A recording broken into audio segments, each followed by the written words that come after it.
অসমত 11ৰ যদি জনগণনা আৰু NRCৰ ডেটা এইটোক যদি আপুনি ষ্টেটিষ্টিকেল প্ৰজেকশ্যন কৰে তেতিয়াহ'লে 41 চনত মুছলিম আৰু হিন্দুৰ জনসংখ্যা প্ৰায় সমান হ'ব আৰু 51 চনত অসম মুছলিম মেজৰিটি দেশ হ'ব। এইটো মই বনোৱা তথ্য নহয়। 2011ৰ চেন্সাছ পৰৱৰ্তী সময়ত NRCত আবেদন কৰা লোকৰ হিন্দু মুছলমান ৰিলিজিয়াছ ডিভিজন এই দুটাক যদি আমি ষ্টেটিষ্টিকেল প্ৰজেকশ্যন কৰোঁ তেতিয়াহ'লে সেই ৰিজাল্টটো আমি পাওঁ।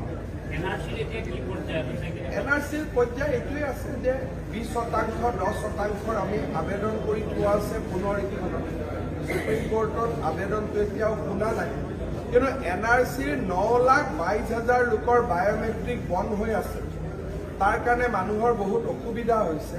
বায়'মেট্ৰিকখিনি মুকলি কৰি দিয়াৰ কাৰণে মই কেন্দ্ৰীয় চৰকাৰৰ লগত যোগাযোগ কৰি আছোঁ।